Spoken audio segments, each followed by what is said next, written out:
আর জেনায় লিপ্ত হবে নাদ্রাক সাহেব। ছাত্রী জীবনে জেনা ঘটেছিল, এখন কি করতে হবে বলেন? আপনি আজ থেকে জেনা বন্ধ করেন। এই চালাক, তোমাকে বলছি তুমি আর কোনোদিন বড় মোবাইল ব্যবহার করবে না।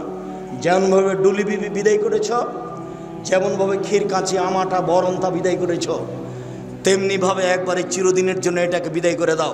বড় মোবাইলে পেশাব করে দাও। এই বড় মোবাইল তোমাকে ধ্বংস করেছে, তোমার বাপকে ধ্বংস করেছে, তোমার মাকে ধ্বংস করেছে, তোমার বংশকে ধ্বংস করেছে, তোমার জাতিকে ধ্বংস করেছে।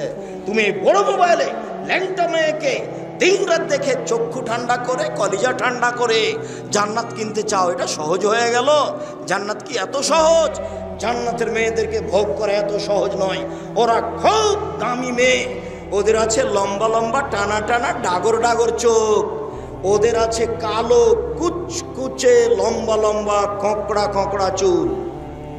তাদের কোনোদিন পেশাব হবে না, তাদের কোনোদিন পায়খানা হবে না, তাদের কোনোদিন হায়েজ ঋতু হবে না, তাদের গায়ে কোনোদিন ময়লা হবে না, তাদের পোশাকে কোনোদিন ময়লা হবে না।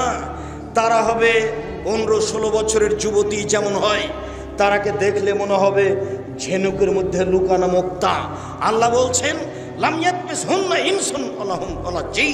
কখনো তাদেরকে জিন স্পর্শ করেনি, কখনো তাদেরকে মানুষ স্পর্শ করেনি। যারা ঢাকা থাকে তারাই হলো দামি।